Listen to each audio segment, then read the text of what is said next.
அரசியல்ல இனிமே வர காலங்கள்ல மகர ராசிக்காரங்க தான் மிக பீக்ல இருக்க போறாங்கிறதுல எந்த மாற்றமும் கிடையாது. அதனால மகர ராசிக்காரங்க அரசியல்ல இருக்கவங்க இந்த மாதம் உங்களுக்கு ஏற்றமிகு மாதமா அமையுங்கிறதுல எந்த மாற்றமும் கிடையாது. விநாயகர் வழிபாடு செஞ்சுட்டு, ஏன்னா சிம்மம் தான் அரசியல் குறிக்கிற இடம்.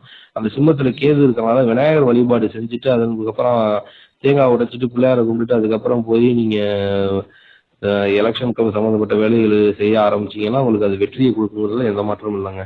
அதுவும் சூரியன் நட்சத்திரம் உள்ளவங்களுக்கு சூரியன் ராசியிலே இருந்து சுக்கிரனோடு சேர்ந்து செவ்வாயோடு சேர்ந்து இருக்கிறனால இந்த மாதம் கொஞ்சம் ப்ரெஷரா இருக்கும் உத்திராட நட்சத்திரத்துக்கு. மித்தபடி சம்மந்தம் இல்லாம யோசனைகள் இருக்கும், குழப்பங்கள் இருக்கும். அது எல்லாமே கொஞ்சம் கொஞ்சமா குறையும். இந்த மாதம் பார்த்தா ஒரு 5-6 தேதி வரை அப்படிதாங்க இருக்கும். அதுக்கப்புறம் தை அமாவாசை முடிஞ்சு ஒரு 2 நாளுக்கு அப்புறம் படிப்படியா குறைஞ்சு நல்ல மாற்றங்களை கொடுக்குங்க உத்திராட நட்சத்திரத்துக்கு.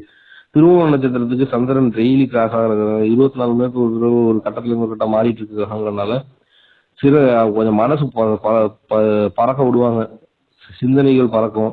அது நிச்சயமா அதுல அனுகிரகம் உண்டு, அது எந்த மாற்றமும் இல்லை. இந்த அமாவாசை முடிஞ்சதுக்கு அப்புறம் திருவோண நட்சத்திரத்துக்கு மிக சிறந்த அமைப்பா இருக்குங்க. அவிட்ட செவ்வாய் உச்சமாகறதுனால ப்ரெஷர் ஆகக்கூடாது. அவிட்ட நட்சத்திரக்காரங்க தேவையில்லாத ரொம்ப சண்டை வழக்குகளுக்கு போகக்கூடாது, ப்ரெஷர் ஆகக்கூடாது. நம்ம மேல மிஸ்டேக் இருந்தா நம்ம ஏத்துக்கிட்டு விலகி வர்றது நல்லது. அடுத்தவங்கள கை காட்டி விட்டு போகக்கூடாது. செவ்வாய் இருக்கனால கோவத்தை குறைக்கிறது மிக சிறந்த அமைப்பா இருக்குங்க.